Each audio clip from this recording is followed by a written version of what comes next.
Hi, I'm Sharon Conan, and today I'd like to talk to you about why I became a vegetarian. I had a video I was going to show you from a website called veg.com or goveg.com, and it was about how they treat cattle without any kind of sedation. And it was pretty brutal, but I believe because it's taken me all day trying to upload these to YouTube, that it wasn't going to let me copy that onto my speech, so I apologize for that. Back in 1991, though, when I was flipping through the channels, I did come across a documentary about how they slaughtered cows, how they killed them with a pneumatic type of rod that shoots into their skull and kills them instantly, and then their throats are cut out to be bled out. It didn't take me very long to realize how brutal the act of the slaughter was that they do to cattle, and in that instant I realized I'd never eat meat again. It was, I can't even explain to you how awful and traumatizing it was for me to watch this documentary. Joseph Levine is a biologist, an educator, and a science journalist. He updated an article in November of 2000 about the mad cow disease. What he came up with from all the tests that were completed was a protein called prion. Levine considers the same infectious agent discovered in the mad cow disease also present in AIDS. The debate continues now, and the researchers and scientists still believe that there's not enough data to be able to state why these cattle become infected. On January 30th, 2008, the Humane Society uncovered a 6-week investigation of their own in a dairy plant in California, and their scandalous treatment of animals slaughtered to supply the National School Lunch Program and the federal aid programs.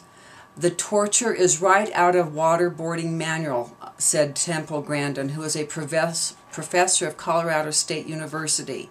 The images captured in this investigation, one of the worst animal abuse videos I have ever viewed. The Humane Society wanted to make sure the USDA to make sure that the cows wouldn't be used for food. This is just one of the many incidences about how cows are slaughtered, treated, and World Now on KMPH Fox 26 reported back in August 6th of 2009 from a Fresno-based beef packers plant about 800,000 pounds of beef that got recalled because of salmonella. And again, this is one of numerous incidences of how meat leaves the plant and have some kind of salmonella or even E. coli. I worked, back in 1980, I actually took a job at a meat packing plant called Litvak Meat. And I was so excited about being an executive secretary, I had no idea about the smell at the plant. It was a smell of death, and within a couple blocks of driving there in the mornings, you could smell it, and I mean, literally, you had to put your hand over your nose because it was so putrid. I didn't last but 3 weeks there. I couldn't. I never walked in the plant. I never realized, I guess, what they did there until after I was there for a while. 3 weeks a while. My husband's, he grew up on a farm in Fleming, and his grandma used to raise chickens and kill them by breaking their necks. And I always told him, oh, don't tell me about it, because I was one of those people that I really didn't want to know how they died. I just wanted to eat and not worry about it. I even found a website about, it's called On the Poultry Pages, and they go in step by step on how to kill a chicken.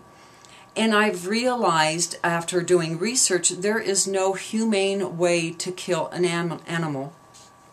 On May 5th of 2008, Kentucky Fried Chicken in Canada came up with an agreement with PETA, who is the People for Ethical Treatment of Animals, in regards how they kill their chickens for their restaurants. Right now, birds are dumped into the crates while conscious, snapped into shackles while conscious, have their throats cut while conscious, and are dropped into a tank of scalding hot water. Prescott said the new controlled atmosphere killing, which is CAK, is much more humane. So now they will be putting them into crates, taking out all the oxygen, and then replacing it with a nitrogen and argon gas. And I guess they consider that is more humane. And I'm wondering now, aren't they going to have to do some kind of research about what these gases are going to do to people that ingest chickens? There are many statistics that they have polled for how many people are turning into vegetarians. The latest one was in 2009, and it was done by the Vegetarian Resource Group that says 3% of all adults are vegetarians. And why? I wonder why too. Is it because of the way the animals are slaughtered and treated before they're killed? Is it religious? In 1991, when I became a vegetarian, there was no question in my mind I was never going to eat meat again, so I had to adapt to making menus for both my family who still ate meat and for myself. And soy has really come up a lot through the ages. But you know, soy's been around for 5,000 years. The Chinese used to use it, and they called it, it was known as the greater bean. And it's been modified to so you can prepare it in any dish that you'd want to make a meat dish out of. Also, Dr. Mark Messina writes that in the facts about soy that it has a lowering cholesterol element in it, and also there's tests that prove that prostate cancer cells in laboratory conditions have been reduced along with breast cancer cells. To be a vegetarian really is a personal choice, and I understand that. Some people don't like to eat meat anyway, and some have done it, I guess, for religion reasons. And when they ask me, you know, do I miss meat or how can I get my protein, I always refer back to the horse or the elephant about these two beautiful creatures who are such muscularly built, and they don't eat meat. They eat hay and oats and nuts. In my moment of grieving for the cow back in 1991, I really knew I'd never eat anything that had a heartbeat again. And I think looking back now, it really was a religious change in me at that moment. I truly believe now that after I've been studying and researching how these animals are killed, that they have such a fear at that moment of death that to eat it, it's like you almost absorb that fear. And I can honestly say now that I don't feel like that. I feel very healthy without eating meat. So I pose that question to you. If you go to goveg.com and you pull up any one of the numerous videos, how will you feel once you watch them be slaughtered, or how they're treated before they're slaughtered, and if you'll continue to eat meat after that? Thank you. I appreciate your time.